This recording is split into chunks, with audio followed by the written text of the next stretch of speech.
दोस्तों, ज्ञान हमेशा व्यक्ति को प्रसन्न रखता है और अज्ञानता व्यक्ति के दुखों का कारण बन जाती है। सही ज्ञान न होने के कारण ही उस लकड़हारे को भी बहुत दुख हुआ, लेकिन तब तक समय उसके हाथों से रेत की तरह फिसल चुका था। बुद्ध ने शिष्यों को एक लकड़हारे की कथा सुनाते हुए कहा, एक दिन एक राजा जंगल में आखेट के लिए गया तो मार्ग ही भूल गया। देर हो गई, भूख और प्यास से व्याकुल होने लगा। तभी देखा कि जंगल में एक लकड़हारा लकड़ियां काट रहा है। बहुत से पेड़ कट चुके हैं, थोड़े से ही बाकी हैं। उन्हीं में से एक पेड़ की शाखाओं को नीचे गिरा रहा है। राजा ने उसके पास जाकर कहा, भाई, मैं बहुत भूखा हूँ, बहुत प्यास भी लगी है, तुम्हारे पास खाने को कुछ है क्या? लकड़हारे ने कहा, है, आओ बैठो। दूर उधर एक बावड़ी है, मैं वहाँ से पानी ले आता हूँ, तुम यहाँ रोटी खाओ। और पोटली से निकालकर एक मोटी सी रोटी उसने राजा के सामने रख दी। थोड़ा सा साग भी था, राजा ने उसको खाया। लकड़हारे का लाया हुआ पानी भी पिया। शांत होकर कहा, मैं अमुक स्थान का राजा हूँ, मार्ग भूल गया हूँ। लकड़हारे ने मार्ग बतला दिया। राजा ने कहा, कष्ट के समय तुमने मेरी सहायता की, यदि तुमको कभी भी आवश्यकता पड़े तो मेरे पास आ जाना, मैं तुम्हारी सहायता करूँगा। कुछ दिन व्यतीत हो गए। धीरे धीरे वन में सभी वृक्ष समाप्त हो गए। लकड़हारा लकड़ी काटकर इनके कोयले बनाकर बेचता था। अब वह अपनी जीविका चलाए तो कैसे? वह बहुत दुखी हो गया। दुखी चित्त से राजा के पास पहुंचा। सेवकों ने राजा को सूचना दी कि लकड़हारा आपसे मिलना चाहता है। राजा को स्मरण हो आया कि हाँ, उसने एक लकड़हारे को सहायता देने का वचन दिया था। एक दिन उसने मेरे प्राण बचाए थे, बोला उसको मेरे समीप ले आओ। सेवक लकड़हारे को राजा के सामने ले आए। राजा ने पूछा, क्यों भाई लकड़हारे, क्या बात है, उदास क्यों हो? लकड़हारे ने उत्तर दिया, महाराज, जिस वन में लकड़ियां काटता था वह समाप्त हो गया है। अब जीविका का मेरे पास कोई भी साधन नहीं है। आपकी शरण में आया हूँ कि कोई वन मिले तो मैं भूखा मरने से बच जाऊँ। राजा ने कहा, तुम्हारी समस्या का समाधान अवश्य ही होगा। उसके चले जाने के पश्चात अपने मंत्रियों को बुलाकर परामर्श किया कि इस लकड़हारे को क्या दिया जाए। परामर्श करने के पश्चात निर्णय हुआ कि शहर के दक्षिण में राजा का चंदन के वृक्ष का जो वन है वह लकड़हारे को दे दिया जाए। पदाधिकारियों को बुलाया गया। चंदन के वृक्षों का वह वन लकड़हारे के नाम कर दिया और उसको सूचना दे दी गई।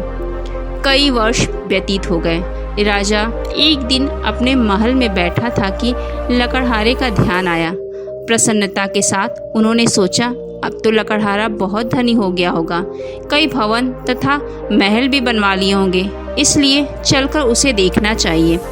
राजा अपने मंत्रियों को साथ लेकर उस वन में गया जो लकड़हारे को दिया था, किंतु वहाँ कोई वन ही न था, न चंदन का कोई वृक्ष। राजा ने घबराकर अपने मंत्रियों से पूछा, अरे वह वन कहाँ है जो लकड़हारे को दिया था? किसी और स्थान पे होगा, तुम मुझे अन्य स्थान पे ले आए हो। मंत्रियों ने पदाधिकारियों की ओर देखा। पदाधिकारियों ने कागजों को देखा, छानबीन करके बोला, महाराज, वह जंगल तो इसी स्थान पे था। राजा ने कहा, फिर वह गया कहाँ? खोज करने पर कुछ दूरी पर चंदन के कुछ वृक्ष दिखाई दिए। उनके बीच में बैठा हुआ लकड़हारा भी दिखाई दिया, निराश उदास विचार में मग्न। राजा ने उसके पास जाकर पूछा, अरे तुम चिंता में क्यों है? लकड़हारे ने प्रणाम करके कहा, अन्नदाता, आपकी कृपा से इतने वर्ष तो कट गए, अब ये कुछ पेड़ रह गए हैं, थोड़े दिनों में ये भी समाप्त हो जाएंगे। सोचता हूँ इसके पश्चात क्या करूँगा। राजा ने आश्चर्यपूर्वक कहा, वृक्ष तो थोड़े से रह गए हैं, शेष वृक्षों का क्या किया? लकड़हारा बोला, नित्य लकड़ी काटता हूँ, कोयला बनाता हूँ और बाजार में जाकर बेच देता हूँ। राजा ने दुख के साथ कहा, अरे भाग्यहीन, यह तुमने क्या किया? यह चंदन की लकड़ी थी, जलाकर कोयला क्यों बना दिया? लकड़हारा बोला, चंदन की लकड़ी क्या होती है? राजा बोला, अच्छा होता यदि तू जानता। अभी 2-3 हाथ लकड़ी काट लो और इसको बाजार में ले जाओ। हाँ, कोयला ना बनाना इसका। लकड़हारे ने वैसा ही किया। एक दुकानदार ने कहा, लकड़ी तो असली चंदन की है और लकड़हारा है गंवार। बोला, क्या लेगा इसका? लकड़हारे ने पूछा, तुम क्या दोगे? दुकानदार ने कहा, 1 रुपया। लकड़हारा आश्चर्य में चिल्लाकर बोला, क्या 1 रुपया? उसका तात्पर्य था कि इस छोटी सी लकड़ी का 1 रुपया। दुकानदार समझ गया, वह जानता था। बोला, 2 रुपये। लकड़हारा और आश्चर्य चिल्लाकर बोला, 2 रुपये? दुकानदार ने घबरा कर कहा, अच्छा 4 रुपये। लकड़हारा चिल्लाया, अच्छा 4? कुछ ही दूरी पर एक दुकानदार खड़ा था। उसने देखा कि पहला दुकानदार एक मूल्यवान वस्तु को कौड़ियों के भाव खरीद रहा है। उसे पुकार कर कहा, अरे इधर आ, मैं 10 रुपये दूंगा।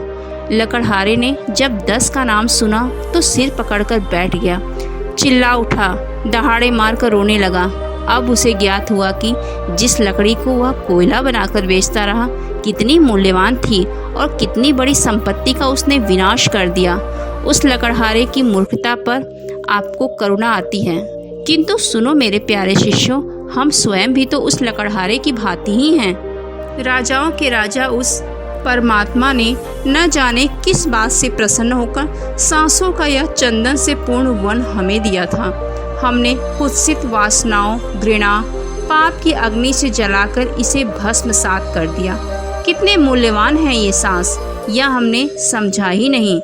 सांसों का यह चंदन वृक्षों से परिपूर्ण वन, जिसे हमने काम, क्रोध, लोभ, मोह और अहंकार की आग में जलाकर कोयला बना दिया। परंतु जो होना था सो हो गया। अब तो चंदन के जो थोड़े से वृक्ष रह गए हैं, इस जीवन के शायद थोड़े महीने। आओ इन्हीं का उचित उपयोग करें, यत्न करें कि तुम्हारा लोक और परलोक सुधर जाए। तो दोस्तों, आपने देखा कि ज्ञान न होने पर एक व्यक्ति अपना नुकसान किस प्रकार कर देता है। उम्मीद करती हूँ दोस्तों, आज की हमारी कहानी आपको बहुत अच्छी लगी होगी और आपने कुछ न कुछ ज़रूर सीखा होगा। हमारे वीडियो को अंत तक सुनने के लिए दिल से धन्यवाद।